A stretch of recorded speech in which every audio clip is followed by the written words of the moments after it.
8 ways the Secure Act could affect your retirement. This is the best take on the Secure Act that's about to pass through. I'm sure it's going to pass through Senate, and then there'll be a conference committee where they iron out the sausage making, and certainly go to Trump's desk, and I'm sure he'll sign it too. So let's dive into this. This is the best take on the Secure Act I've seen by Jamie Hopkins right here, who's director of retirement research from Carson Wealth, and I've been following him for a while, I think. I'm pretty sure I've been following Jamie for quite some time. So this is a pretty good article dated May 24th, so just the other day. So again, the Secure Act has passed bipartisan House, only 3 against it. I'm not sure who those people were, it doesn't matter. So just basically almost unanimous. The version of the Secure Act has already passed the Senate, I believe, and so that's a different act, but they're going to get together again to go to conference, and they'll knock it out, and then, of course, it'll become law once Trump signs it, which he certainly would. So let's talk about this. From the outset, 2019 looked it might be the year of retirement reform for Congress. Last year, it closed out with a number of bills making real headway through D.C., think tanks, lobbyists, and we've been poised for major legislation to emerge. And now we have the first real movement of the year, the Secure Act, the setting every community up for retirement enhancement. Yeah, 417-3 is what it passed in the House. Expected to make its way through the Senate during this term as well. It'd be the first real major retirement legislation since the Pension Protection Act of 2016. This comes after the TCJA of 2017, which essentially punted on all major retirement reform provisions initially discussed by the Trump administration. Well, the bill has 29 new provisions of major changes. Jamie says I want to focus on just 8. Now, one important note is not yet finalized. All right, so the Senate had their version called the Retirement Enhancement Securities Act, RESA, and some of RESA's provisions may make their way into the Secure Act, or parts of the Secure Act may be modified through committee, like I talked about. While the bill does smooth out some minor roadblocks to retirement savings, like removing the IRA age limitation, expanding the start date for RMDs, increasing annuity options, and potentially increasing the likelihood of small employers being able to offer retirement plans, there is still a strong argument that these changes, while positive, won't move the retirement security needle at all. And I 100% agree with that. Many of the changes may be viewed as only benefiting wealthy IRA owners, and I disagree with that, and I'll share with you why. That don't need their RMDs. All right, so let's talk about it here. The major issue facing retirement security for most Americans still comes from Social Security funding issues and strains on Medicare and Medicaid and skyrocketing drug costs. I 100% agree with that.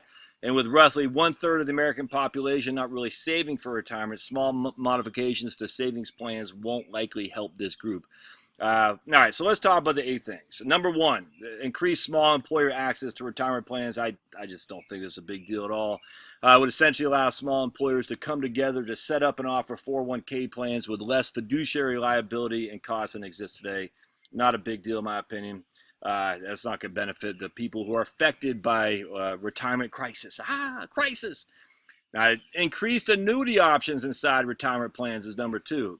It seeks to update the safe harbor provision for plan sponsors to select annuity providers in order to offer in-plan annuities inside of 401k.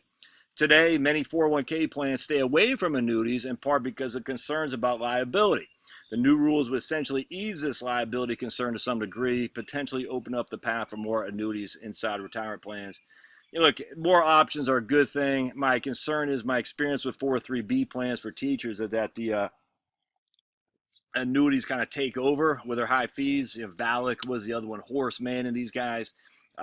Just in the high fees, and no other way around it. And the higher the fee, the less return you get, without question. And so if annuities say we have some of the guarantees they talk about are minimal at best, and yet you pay for it as if there's a big guarantee. And I'm not a fan necessarily of that at all. But remains to be seen if employers want to go the route of offering annuities on top of other ETFs and mutual funds. Look, an employer isn't there to provide for your health or provide for your retirement. An employer is there to make money. The more things we put on these guys, the more cost it takes to maintain this stuff. So just, this goes away from a keep it simple, stupid for sure. I like this. Increase required minimum distribution ages. Again, the Secure Act went to 72. The Senate bill went to 75. And we'll see how that shakes out. I'd love it for it to be 75. I mean, the options you have from right now, the golden years of tax planning are 60 to 70 before RMDs kick in, and ideally before you start taking your Social Security. If we can push that sucker back to 75, it's just going to open up just incredibly more opportunity for tax planning.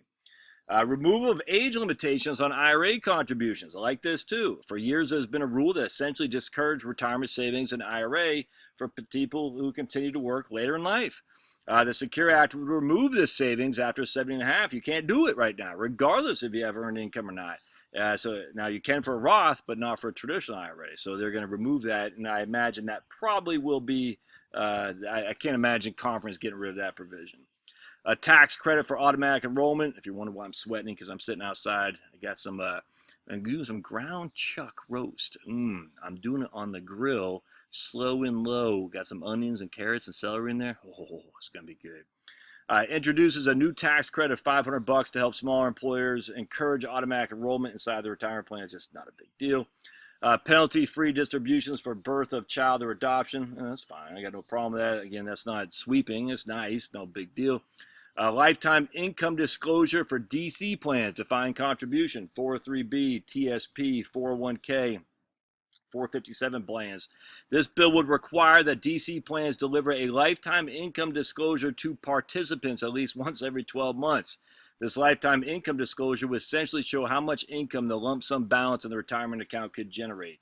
The methodology for calculating lifetime income is still in the works. And again, so you look at that, and you look at the annuity option. These are definitely lobbyist driven from the insurance industry for sure. Now, this is a big deal right here, last one. Removal of the stretch inherited IRA provisions. It would make significant changes to inherited IRAs or 401ks or 403bs, the whole thing.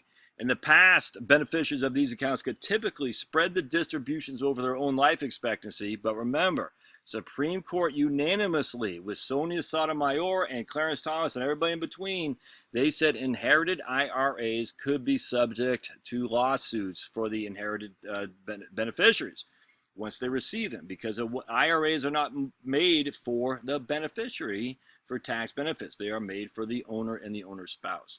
The new bill includes what is viewed as a tax-generating provision that would require most beneficiaries to distribute the account over 10 years.